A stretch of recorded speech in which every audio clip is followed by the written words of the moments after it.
This equipment is called a durometer, and it is especially there for hardness testing of rubbers and polymers. It has scales of different kinds which can be changed. At the end of the swelling period of a month or so on, different things happen to the elastomers. They can shrink, they can expand, they can crack, they can leach out. So these are some of the samples, and you can see the internal details and the leaching out and so forth. So everything that you do experimentally is very interesting. After that, you see, we put samples inside the seals and inside the ovens and so on. We take some samples out after 1 day, after 2 days, after 5 days, after 1 week, after 2 weeks, and then we test their volume and measure and so on. So for material A, one material, there are different materials, and under two types of salinities. One set is under 0.5% salinity, the other set is under 12% salinities. So over a 1 month period, how is volume changing, right? They are swelling, so volume is increasing, but how is it changing over time? How is thickness changing over time? How is density dropping down and fluctuating and changing over time? How is hardness dropping down initially, suddenly they are becoming very softer and then changing over time? So lots of measurements. After first day of swelling, take out lots of samples. After second day of swelling, take out lots of other samples. John Dewey said, we can have facts without thinking, but we cannot have thinking without facts, right? So that is why, though the target of today's topic was doing numerical simulation, right, of situations where swelling elastomers are used, but if you do not conduct all these experiments and you do not have the properties of the swelling elastomer after each type of swelling period, then you cannot do the simulations. So unless you have the facts, you cannot do the scientific thinking job. Then we do tensile testing, right? We take out the samples and we cut the rings and we make these special fixtures so that we can use the normal tensile machine with a ring sample. And then after doing each test, first of all, we do the test on several type of ring samples so that the results are repeatable and consistent, right? And then we plot the stress-strain plot for each, right? After 1 day, we will plot this stress-strain diagram. After 2 days of swelling, we will plot it again. After 5 days of swelling, we will plot it again. And we will do it for several ring samples so that we can have an average effect. So once we do that, then we combine all those results after day 1, day 2, day 3, day 5, that at room temperature, at 50 degrees, at 80 degrees, at 90 degrees, how is the fracture stress fluctuating or varying over time? How is the fracture strain varying over time? For, you see, now this one graph is for one type of elastomer. It could be a water swelling elastomer, it could be an oil swelling elastomer, and this whole graph is for one salinity condition. If you see one salinity condition, otherwise when the salinity changes, there is another graph. When the elastomer changes, there is another graph. When the temperature changes, there is another study. So lots of work. This is elastic modulus, right? Now the stress-strain graph is there. We take the initial portion where it is almost a straight line and try to fit a linear straight line to get the elastic modulus of the rubber, because we need it for the simulation purpose. We also do compression testing.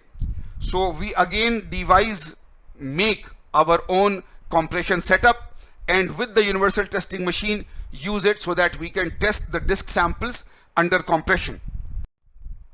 And then we start doing the stress-strain diagram again. You see that it is sort of in a reverse fashion because the values are minus for the compressive stress.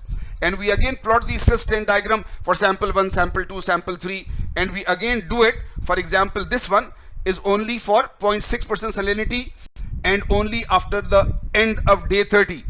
But every day we will have this graph. For every salinity and so on, we will have this graph. So now this is another one of those. And then we do the linear fit again to find the elastic modulus and so on. And we find the variation of the Young's modulus over time, all the 30 days. We had to do some bulk testing also, bulk testing. So we designed this, what we feel, this very intelligent system where we allow it to compress in one direction but don't allow it to expand in the other direction. So its volume is changing, but we can measure it only with the thickness change. So we do this whole setup, and again after designing, fabricating it, we use it with the universal testing machine. And again under now bulk pressure, right, volumetric strain against pressure rather than stress strain, we again draw the graphs and so on to get the data, and we do lots of studies. Linear fit is again done, but this time it is pressure against volumetric strain, right? It is not stress against linear strain. And the bulk modulus curves for day 1, day 0, day 30, so that we can see how it is progressing. The variation of the bulk modulus, there is a lot of fluctuation, so scientific explanation of why it is happening and does it really happen every time. So yes, we have to do the test many times so that we can confirm that if there are fluctuations and variations, then they are reliable. Then there is a whole set of other type of testing which we did. I will just mention it here. When a company offers a swelling elastomer or a swell packer to the petroleum companies, they do some tests for 4 or 5 days, and then they say that this is very good for your actual well conditions. Of course, the petroleum companies can come to the university also that can you do a third-party inspection and see that this elastomer is good for our conditions and so on, and then they are more sure. But once they put these elastomers inside 1 kilometer down, 2 kilometer down in the oil wells, will they last for 1 year? Will they last for 2 years? Will they have to replace all of them within 6 months? So longevity or reliability is a major issue. So we took up this task. This is the only place in the world, not even the rubber companies, not the oil companies have done that, that we said that we will do a 5-year longevity test for you. So lots of oil swelling elastomers, lots of water swelling elastomers, different types of water salinities, crude oil at room temperature, at higher temperature. And if you can see, right, we did a 3D modeling and so on of the whole setup, that each of these tubes, in each of these tubes, there is a steel tube outside and there is a swell packer inside. And then all this construction and so on. And in the end, we can see that close up and so on. So there will be tanks for water, there will be pumps for water circulation, there will be metering devices to maintain the salinity, there will be temperature measuring devices, there will be pressure measuring devices, and readings will be taken again, right, after 1 day, after 2 days, after 5 days. So huge amount. I mean, we had to get a lot of elastomer packers, lot of these swell packers from, then we cut them, we do the flanges, we do a lot of machining, the bench, the water salinity system, lots of pressure gauges, temperature gauges. A long time that we did in developing the design and constructing all of this. And in the end, this is the whole facility. This is the whole facility. If you see, this is a huge thing. These 4 have to be maintained at a certain temperature with these thermal blankets of quality good enough to continuously being heated for 5 years. Continuously being heated for 5 years, right? So huge amount of reliability work and so on. We are very happy that around 2 years ago this study has been completed and we have given the results and so on. And in a lot of elastomer testing and making the jigs and fixtures also, we feel we are very unique in the world. But this longevity, we are the only people in the world who have done it for the petroleum and elastomer industries. So that was a brief background to give you an idea that before you can do the finite element simulation, you have to do a huge amount of experimental work if you want to feel that your model and your simulations are reliable. So now we go into that, which is our topic for today. So this is a very simple schematic illustration. This is a typical swell packer, right? This is the steel tubular, and this is the elastomer element, and it is vulcanized onto it. Under pressure and temperature, it is vulcanized onto it. So if you want to see the 2D view, then this is how it is. That right? Now this packer will be put inside an outer casing, right? This packer goes inside another steel tubular, which is called a casing, or this is directly against the rock formation. So this outer layer is either another steel casing or it is the rock formation. So you should know the properties of the steel casing, or you should know the properties of the rock formation, which are actually there in the actual field that you have. So we did a lot of experiments, we have already told you, so I will not go into it. All the same experiments that we have told you about. What type of elastomer is being used, right? Different swelling elastomers have different properties. What is the salinity of the water? What is the temperature of the water? What is the oil, if the oil is there, and so on, right? So this is a 3D model of actual numerical model, that we have the tubular, we have the rubber seal, and outside all this is either the formation, rock formation, or it is the steel tubular, outer steel tubular. And now if it is an SET application, solid expandable tubular application, then there is a conical mandrel which is being pushed through this tubular. This petroleum tubular is there.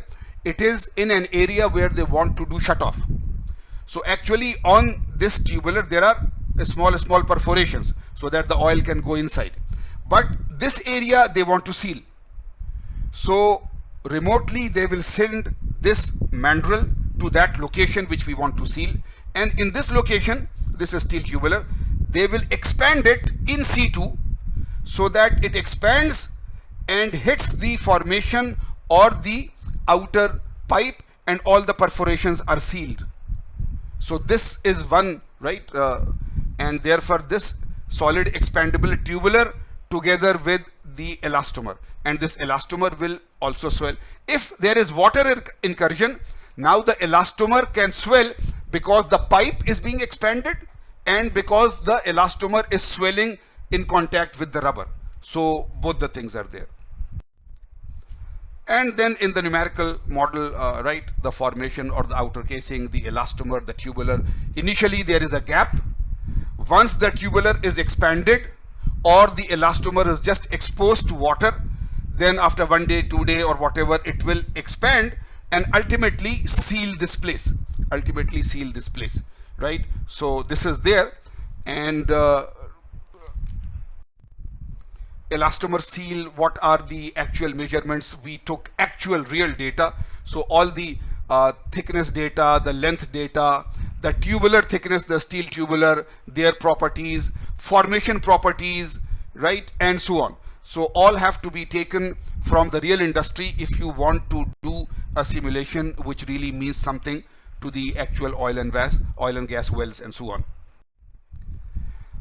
There are different types of rubber models available in numerical packages.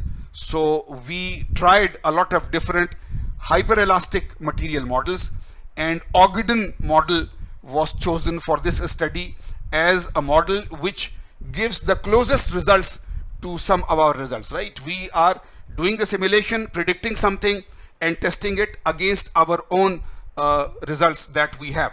So we select this particular model, and this is the mathematics for that. Of course, we don't want to go into those details here.